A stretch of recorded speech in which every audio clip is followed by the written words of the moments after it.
Yo voy a hablar sobre también sobre el Estado y la Revolución, más bien apegado al problema de los caminos de la revolución, o sea, cómo llegamos, cómo hacemos la revolución.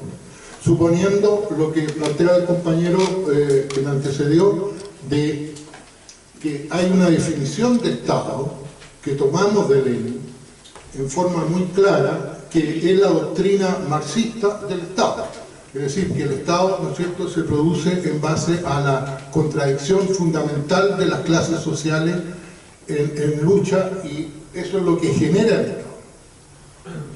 Entonces, tengo una introducción, tengo una segunda parte que es más bien una lectura preliminar de este librito, ¿no es cierto?, El Estado y la Revolución, y finalmente algunas conclusiones para Chile.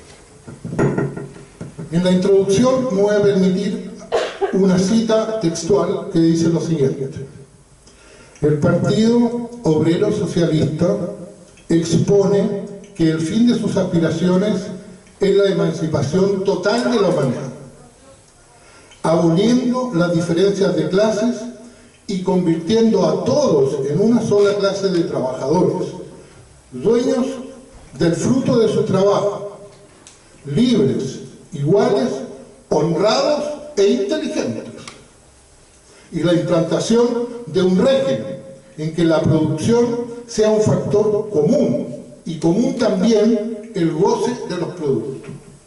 Esto es la transformación de la propiedad individual en propiedad colectiva o común. Cierre de comillas. Esto lo redactó Luis Emilio Recabarren en 1912, 5 años antes que Lenin escribiera el libro. Y es el reglamento y programa del Partido Obrero Socialista de Chile. Eso es como una pincelada para ir imbuyéndonos del espíritu de Lenin y cómo leer el libro. Yo a mi contribución quiero llamarla más bien una incitación a la lectura del libro. Yo creo que no hay nada que la vaya a reemplazar. Cada uno de ustedes ojalá lo leyera y esta reunión sirviera para motivar esa lectura. Una segunda cita en la introducción es la siguiente, cito: la idea matriz de la línea política resuelta por nuestro encuentro se sintetiza en el llamamiento al pueblo, a todos los demócratas, para llevar adelante una revolución democrática. Resolución del 20º Congreso del Partido Comunista de Chile de 1994, justo en estos días de agosto. Es decir, hay un llamamiento, la lectura es un llamamiento a actuar, es una guía para la acción. Ese es el sentido de la ponencia. Finalmente quiero hacer un paréntesis, porque, y mi pregunta es: ¿por qué Estado en español se escribe con mayúsculas? Simplemente porque lo dice la Real Academia Española de la Lengua. Y hay un acuerdo entre la Academia de la Lengua Española de todos los países que hablan español, de que sea la Real Academia Española de la Lengua la que dicta el diccionario, la que escribe el diccionario.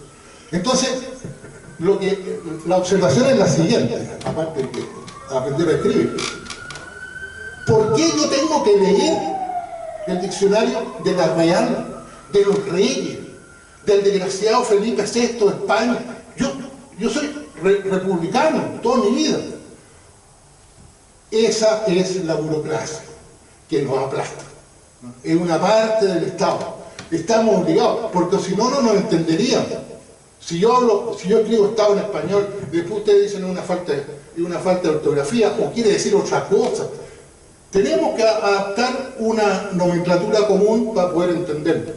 Y eso forma parte de la burocracia estatal. Entonces ahora me voy a...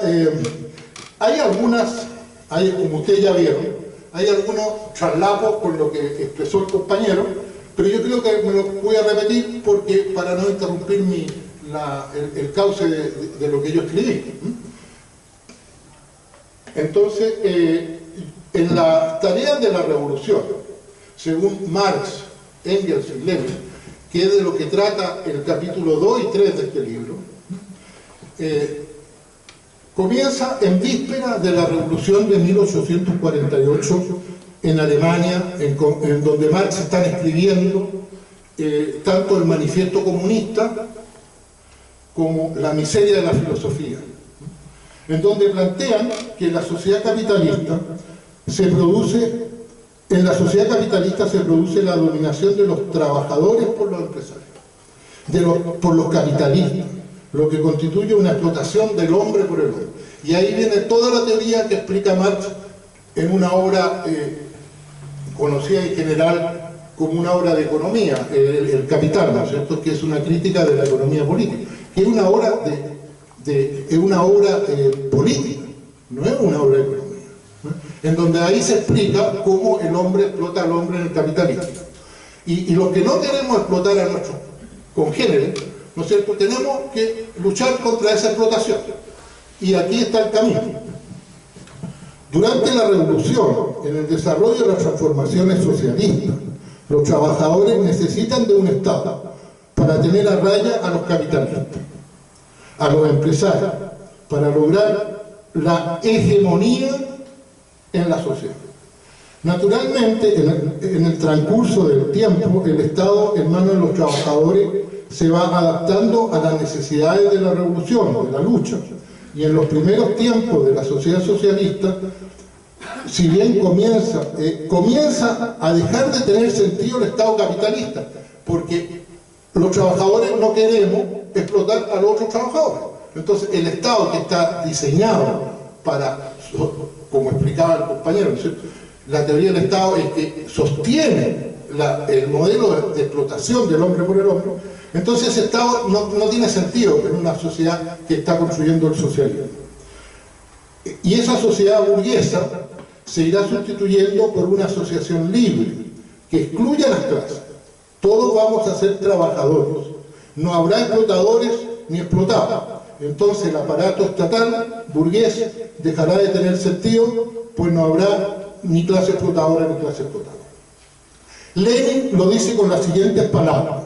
Ahora cito: las clases explotadoras necesitan la dominación política para mantener la explotación, es decir, en interés egoísta de una minoría insignificante contra la inmensa mayoría del pueblo. Las clases explotadas necesitan la dominación política para destruir completamente la explotación, es decir, en interés de la mayoría inmensa del pueblo contra una minoría insignificante de los esclavistas modernos, es decir, los terratenientes y los capitalistas. Cierre de comillas, o sea, esa es la cita. Aquí quiero hacer el siguiente comentario con respecto a esto. Lenin habla, ¿no es cierto?, de los terratenientes y los capitalistas. Hoy día hablar de terratenientes en Chile es medio chato, ¿no? Pero no nos olvidemos que hace un par de semanas atrás se celebró recién los 50 años de la reforma agraria, lo cual significa que hasta ese momento en Chile había terratenientes y capitalistas. Entonces, la actualidad del libro Lenin es increíble, porque tal vez las palabras son otras, pero el concepto es el mismo. O sea, Lenin lo dice por ahí en unas partes de este mismo libro. No hay que confundir que las palabras no cambian las cosas. Aunque él diga terrateniente y capitalista, hoy día tenemos los empresarios, tenemos las transnacionales en este país, y es lo mismo que decía Lenin. No hay diferencia. Lenin resume la tarea de los trabajadores diciendo que necesitan el poder del Estado, que es la organización centralizada de la fuerza, organización de la violencia, tanto para dos cosas. Los trabajadores necesitamos el Estado para dos cosas. Primero, para aplastar la resistencia de los explotadores, Y segundo, para dirigir a la masa de la población, a los campesinos, a la pequeña burguesía, a los semiproletarios, en la obra de poner en marcha la economía socialista. O sea, cuando nosotros lleguemos al poder, necesitamos el Estado para dos cuestiones principales, aparte de otras, pero las principales es mantener a raya a la burguesía, que ustedes ven en Venezuela, ¿no es cierto?, cómo chilla y se espera y es capaz de recurrir a potencia extranjera. O sea, está dispuesto a hacer cualquier cosa con tal de mantener sus privilegios. Eso es una tarea, y la otra tarea es construir la nueva sociedad. Eso es lo que, para eso necesitamos el Estado en la primera etapa de la revolución. Ya, eso es lo que. Entonces, la teoría de Marx de la revolución nos lleva a plantear que, comillas, esto son palabras de Marx, el Estado lo conforman los trabajadores organizados como clase dominante. Mi comentario aquí es en el siguiente sentido, y quiero recordar a Gramsci. Gramsci fue un teórico y un revolucionario italiano que vivió en la época del fascismo, y él estuvo prácticamente 12 o 15 años preso, y en la cárcel él escribió sus libros que se llaman Cuadernos de la Cárcel, del 1 al 12 o al 15, no sé cuánto. Entonces, es importante que no nos equivoquemos con las palabras, ¿no? Y yo quiero recordar aquí dos cosas de Gramsci, porque Gramsci escribía, ¿no es cierto?, y el carcelero, el censurador, le revisaba todo lo que escribía, y después de eso, la hermana se llevaba los manuscritos, que felizmente los tenemos hoy día, pero la única manera de pasar los manuscritos era a través de la censura. Entonces él no podía escribir cualquier cosa. Por ejemplo, para referirse a Marx y Engels, él hablaba de los hermanos. Los hermanos, ustedes saben lo que eran los hermanos. ¿Ah? Y para referirse a la dominación de la clase política por los trabajadores, hablaba de la hegemonía. Pero yo creo que no hay que confundirse, o sea, las palabras son las mismas de Lenin dichas con otras palabras. Los conceptos son los mismos, pero las palabras cambian un poco. Y eso es lo que no hay que confundirse. Aquí Lenin plantea la cuestión siguiente: si los trabajadores necesitan al Estado como organización especial de la violencia contra la burguesía, de aquí se desprende por sí misma la conclusión que es inconcebible que pueda crearse una organización semejante sin destruir previamente, sin aniquilar aquella máquina estatal creada por la burguesía, que era una máquina para hacer la explotación del hombre por el hombre. Parece obvio, pero a veces esas cosas tan obvias se pasan por alto y se olvida que el Estado que nosotros queremos, el que queremos conquistar, ¿no es cierto?, va a tener otro sentido cuando sea un Estado revolucionario. Pero va a haber Estado. Y ahí, bueno, toda la discusión que explicó el compañero sobre los anarquistas, yo me la salto porque no, él la explicó súper bien. Entonces, esto es lo que plantea Marx y Engels, plantean los hermanos, antes de la revolución del año 1948 a 1951. Entonces, en el 18 Brumario, que es otro librito que escribió Marx, ¿cierto?, él hace como un balance de la revolución. Las revoluciones esas fracasaron, las revoluciones terminaron todas en manos de la burguesía y fueron muertos. Bueno, el compañero explicó súper bien ahí todas las matanzas que hacen la burguesía. Entonces, el resumen que hace Marx dice que cito textual, todas las revoluciones perfeccionaban la máquina del Estado y lo que hace falta es destruirla. Entonces, a los trabajadores no les sirve la máquina del Estado capitalista. Esta es la principal conclusión de la revolución de la teoría marxista del Estado. La tarea de las tareas es sustituir el Estado burgués capitalista por un Estado de los trabajadores y socialistas. Hay dos elementos característicos en la máquina del Estado: la burocracia y el ejército. Ya hablé de la burocracia, ¿no es cierto?, que por qué tenemos que referirnos a la Real Academia Española, y el ejército.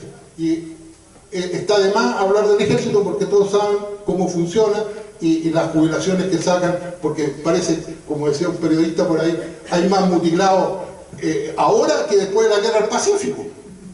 Sí, increíble, están todos mutilados, porque sacan como 4 o 5 jubilaciones. Otro punto importante que insiste mucho el compañero Lenin es que los trabajadores aprenden en la práctica esta actuación del Estado capitalista. Entonces ellos saben que vienen los inspectores, que le van a cobrar impuestos, que le van a cobrar contribuciones, que le van a cobrar esto y lo otro. Ellos saben cómo le sacan la plata. Y algunos no saben, ¿no? Algunos no saben. Yo, por ejemplo, el otro día hablaba con mi nana y le preguntaba, ¿cuánto impuesto paga? No, no pago impuestos. Ella cree que no paga impuestos. Entonces empezamos a sacar la cuenta, en el día gasta más o menos 10.000, 20.000 pesos. Bueno, de esos 20.000 pesos que ella gasta, el 20%, supongamos que sean 20.000 una familia de 4 personas, 20.000 diarios, entonces el 20%, que es de 20.000, 4.000 es impuesto, el impuesto del IVA. Lo está pagando todos los días, y ese impuesto sí que no se lo perdonan a nadie. Y paga seguramente, mirar en proporción, mucho más impuestos que Lux y que Angelini. En proporción a lo que ganan, pagan mucho más. Entonces, los trabajadores aprenden en la práctica cómo el Estado les saca el cuerpo. La tarea de destruir la máquina estatal capitalista no se extrae de conclusiones filosóficas, de conclusiones lógicas, de razonamiento súper sofisticado, sino de la vida concreta y el desarrollo real de los acontecimientos y la experiencia vivida. Eso es lo maravilloso de leer a Lenin, a Marx, que ellos nos van mostrando cómo nosotros tenemos que mirar la realidad hoy día y nosotros sacar nuestras propias conclusiones, porque ellos no inventan esta cuestión porque son más inteligentes o porque tienen una filosofía más alta, sino que ellos observan la realidad y sacan conclusiones. Y en esa época, acuérdense que estamos en el año 1851, cuando Marx escribe el 18 Brumario, ¿ah? Y esos son 20 años antes que la Comuna de París. O sea, la experiencia de la Comuna de París todavía no existía. O sea, existían las experiencias de todas las revoluciones falladas, derrotadas por la burguesía, y que la burguesía se tomó el poder y los trabajadores quedaron afuera. Entonces Marx no tenía la visión de la Comuna de París. Y después, ¿no es cierto?, en la época de Lenin, que es como 20 años después, o 40 años después de la Comuna de París, ¿no es cierto?, viene la Revolución Soviética, la Revolución de Octubre, que vamos a celebrar en 2 meses más. Acuérdense que Lenin está escribiendo esta cuestión 2 meses antes de la tremenda Revolución de Octubre, ¿eh? Pero él igual escribe esto con una visión teórica fantástica. Entonces, en esa época no se planteaba con qué sustituir el Estado burgués, pues todavía no había ninguna experiencia al respecto. En esta época solo se podía plantear con claridad la necesidad de destruir la máquina del Estado. Siguiendo en esta línea de pensamiento, Lenin observa ya en 1917 cómo algunos países europeos se han transformado en países del capitalismo monopolista de Estado y imperialistas. O sea, ya Lenin entiende, ¿no es cierto?, que el desarrollo capitalista gigantesco de las potencias capitalistas de la época, como Inglaterra, Francia, Estados Unidos ya empezaba a ser una potencia, ese Estado no había con qué sustituirlo sin la experiencia de la... A ver, aquí me confundí.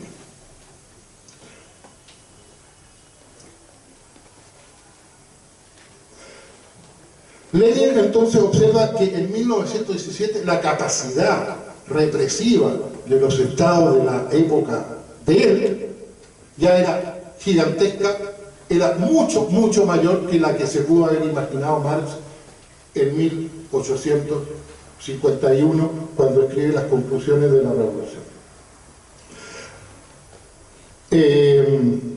Yo aquí no sé si vale la pena repetir la lectura, tenía también la carta de Marx a Weidenmayer de 1852, ¿no?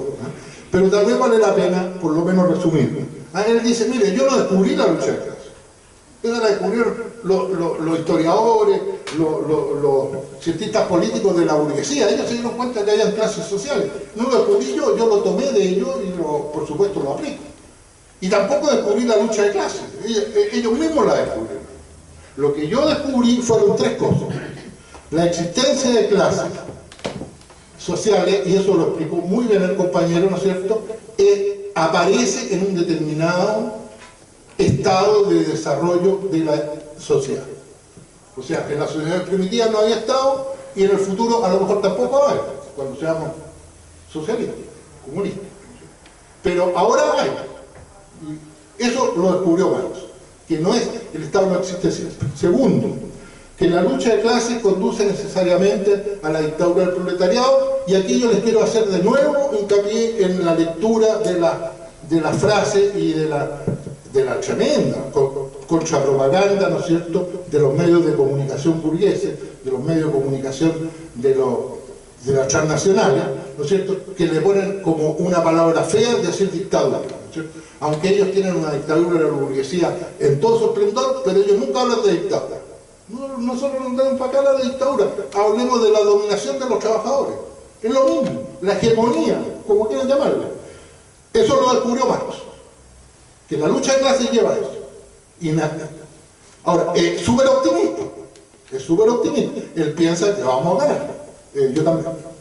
Y tercero, en esta misma dictadura, no es de por sí que esta misma dictadura del proletariado, ¿no es cierto?, esta etapa en que la dominación del Estado es por los trabajadores, eso lleva a la extinción del Estado, pero a futuro, no ahora.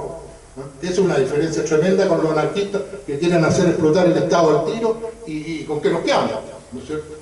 Sí, ese es el punto. Entonces, ¿en qué consiste la tentativa? Ahora, Lenin pasa a analizar la próxima etapa de la revolución, en que habíamos dicho que en la primera etapa, ¿no es cierto?, había que destruir el Estado, pero no había más experiencia histórica. Y aparece la Comuna de París el año 1871, y ahí entonces Marx saca las conclusiones.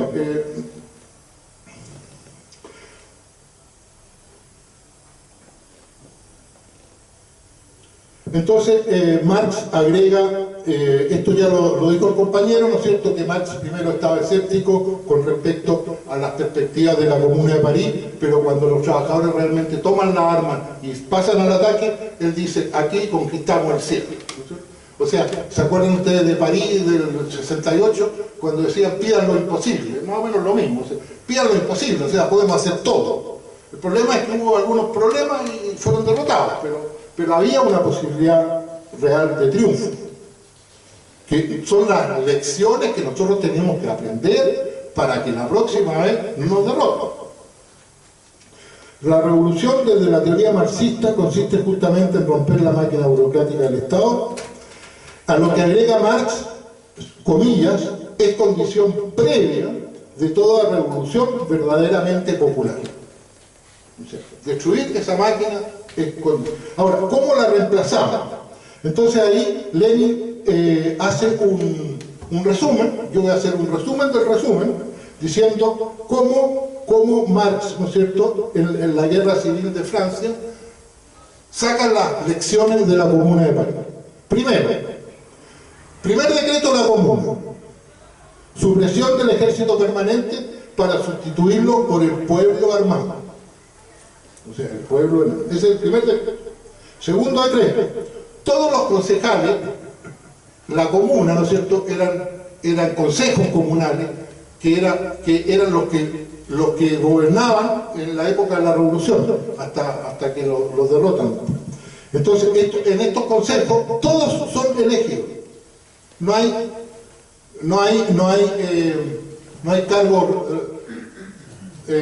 cargo reservado para cierta persona.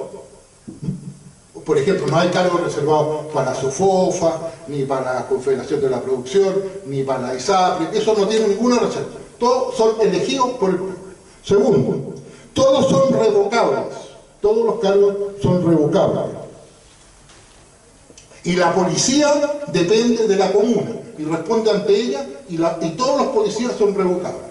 O sea, si apalean a la persona equivocada, se hace. Y cuarto, todos los funcionarios de todo el Estado reciben el salario de un obrero calificado. Punto. En resumen, por tanto, la comuna sustituye la máquina estatal destruida aparentemente solo por una democracia más completa, supresión del ejército permanente y completa elegibilidad y amovilidad de todos los funcionarios. Pero en realidad este solo representa un cambio gigantesco de unas instituciones de un tipo por otras instituciones de otro tipo. Aquí tuve que aprender la palabra amovilidad, que significa que son revocables, ¿no? Pero se dice amovilidad según la Real Academia Española. Debajo de esta destrucción del Estado capitalista subyace también un cambio de cultura, un cambio cultural, que es una cultura que ha creado el capitalismo en la fábrica, en la gran producción, en la finanza. Y hay que poner atención a la revolución cultural de la nueva forma de sociedad social. Finalmente, antes de pasar a la tercera parte, quiero recordarles un pequeño párrafo para que no se entienda esto en forma dogmática. Un pequeño párrafo que escribió Marx, que escribió Engels, en una crítica que él hace en la discusión de todo esto. Esta discusión es mucho más profunda de lo que yo les he estado diciendo en estos 20 minutos. Espero que no haya durado 20 minutos, porque ese era mi objetivo. Pero es mucho más profunda. Pero en una parte, Engels, cuando se refiere a la revolución, dice lo siguiente, palabras textuales, y cito: Engels es lo bastante cauto para no atarse las manos. Reconoce que en países con república o con una gran libertad cabe imaginarse, comentario de Lenin, solamente imaginarse, pero es un comentario, pero dice, cabe imaginarse un desarrollo pacífico hacia el socialismo, que yo creo que fue lo que trató de hacer el presidente Salvador Allende con la Unión Popular. Entonces yo, de la conclusión de todo esto, hago un resumen de lo que tenemos que hacer ahora, un resumen de cuáles son los caminos para la revolución en el Chile de hoy. Pues no vamos a ir a la fábrica a armar a los obreros y nos pillan en 5 minutos. ¿Qué tenemos que hacer? Luchar por una revolución democrática y popular. Eso estaba al principio, la revolución democrática y popular. Conformar una amplia alianza de clases y capas sociales, con intereses antagónicos al modelo neoliberal. Oiga, el 99% de la población chilena tiene intereses contrarios al modelo neoliberal, excepto los 5 ricachones que se están enriqueciendo a mano llena. No más FP, no más ISAP, etcétera, etcétera, etcétera. Reducir la jornada semanal de 45 a 40 horas. Oye, son 5 horas menos de explotación. Dar apoyo productivo a los pequeños industriales, a los artesanos, a los comerciantes y a los trabajadores por cuenta propia. Satisfacer la demanda histórica de los pueblos originarios, con verdadera Rapa Nui, Aymara, Mapuche, con verdadera autonomía y plena liberación. Defender el medio ambiente y los equilibrios ecológicos de la naturaleza. Ampliar los derechos sociales en educación, salud, vivienda, servicios básicos. Apoyar decididamente el desarrollo de las culturas, las artes y las ciencias. Creo que hoy día firmaron el decreto del Ministerio de las Culturas, ¿no? Así que están buenos por ahí. Apoyar los movimientos feministas. Estamos en plena discusión en el Tribunal Constitucional. Recuperar la conciencia nacional, la memoria histórica y nuestras raíces. Finalmente, antes de terminar, una frasecita de un compañero muy querido y que más o menos está en las mismas condiciones de nosotros, o sea que tenía re pocas cuestiones para ganar. Y él decía, no teníamos fusiles, no teníamos material, solo teníamos nuestra idea. Fidel Castro. Muchas gracias.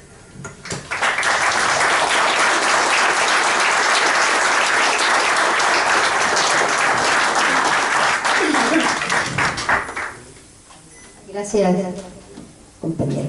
Bueno, ahora vamos a dejar la palabra al compañero Alejandro del Río para que exponga la parte que le ha correspondido.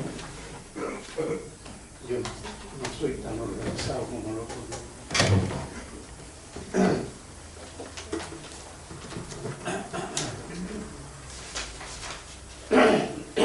No, yo creo que me escuchan, ¿no?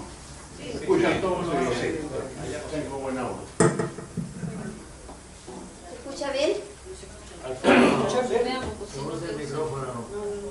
Yo quisiera aportar, en base a los puestos por los dos compañeros anteriores, un desafío para que realicemos colectivamente un análisis concreto de la situación concreta en Chile. La verdad que en el punto 15 algo abordó el compañero Iván y en las últimas consideraciones del compañero Videla.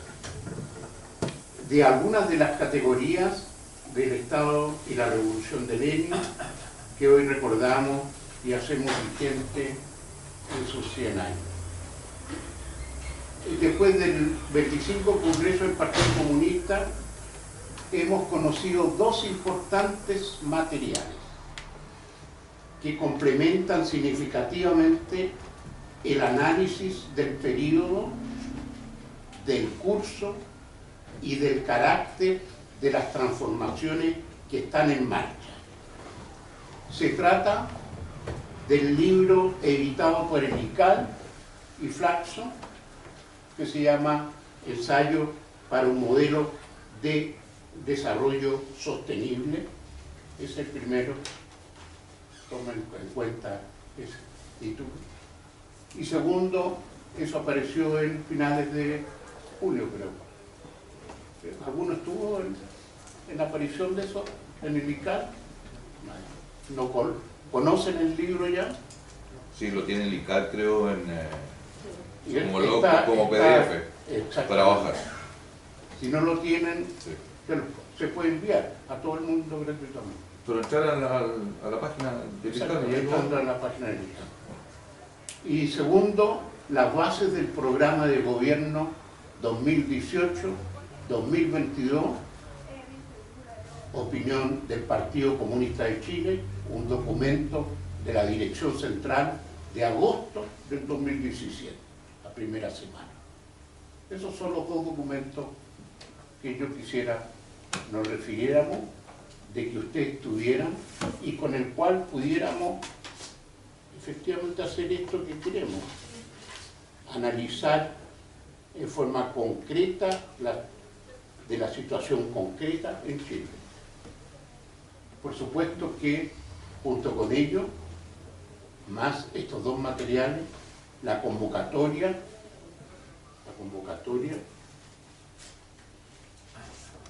y las resoluciones del Congreso 25 del Partido Comunista de Chile. Y este me parece que es el documento aparecido a principios de agosto con respecto a nuestra opinión, la opinión del Partido Comunista de Chile, sobre el programa de gobierno de IE 2018-2022 y los compromisos que el Partido Comunista de Chile toma para este periodo. Por lo tanto, me parece que todos estos documentos nos permitirían entrar a dar inicio a un análisis de una situación concreta como la chilena, bajo la luz, a lo mejor no solamente de el Estado y la Revolución, cuestión que para mí, después de las exposiciones, indudablemente es muy superior. Y por lo tanto se trata efectivamente de realizarlo colectivamente.